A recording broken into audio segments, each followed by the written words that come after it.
హరి ఓం. అడిగెదనని కడువడి జనునడిగినదను మగుడనొడవడని యుడుగన్ వడిబడి జిడిముడి తడబడ నడుగిడు జడిమ నడుగిడు నెడలన్. హే పరమాత్మ, హరే శ్రీహరి. ఆ లక్ష్మీదేవి యొక్క ఆత్రత ఎలా ఉంది అంటే, తన భర్త అయిన విష్ణుమూర్తి హడావిడిగా ఎక్కడికి వెడుతున్నాడో అర్థం కాలేదు ఆ లక్ష్మీదేవికి. ఆ విషయం తెలుసుకోవాలనే ఉద్దేశంతో త్వరగా ఆయన వెంట పరిగెత్తింది. ఆ తొందరలో విషయం ఏమిటని అడిగినా ఆయన బదులు చెప్పడేని టక్కున ఆగిపోతుంది.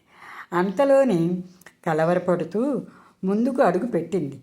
మళ్ళీ అంతలోని ఏ విషయము సరిగా చెప్పడనే భావనతో కదలకుండా మెదలకుండా నిలబడిపోయింది. నిశ్చేష్టురాలైపోయి ఆ విధంగా అలా నిలిచినటువంటి సన్నివేశం.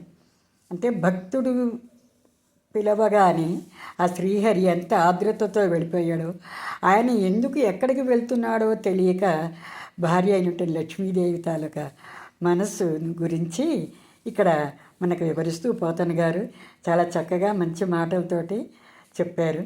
మనకు అర్థమైంది. మనం అందరం అర్థం చేసుకుందాము, ఆ యొక్క మార్గంలో నడుచుకుందాము. మనకి కూడా ఆర్ద్రతలు ఉంటాయి కదా. ఆ విధంగా నేను పరమాత్ముడి గురించి ఆయన పాదముల్ని శరణు వేడుకుందాము.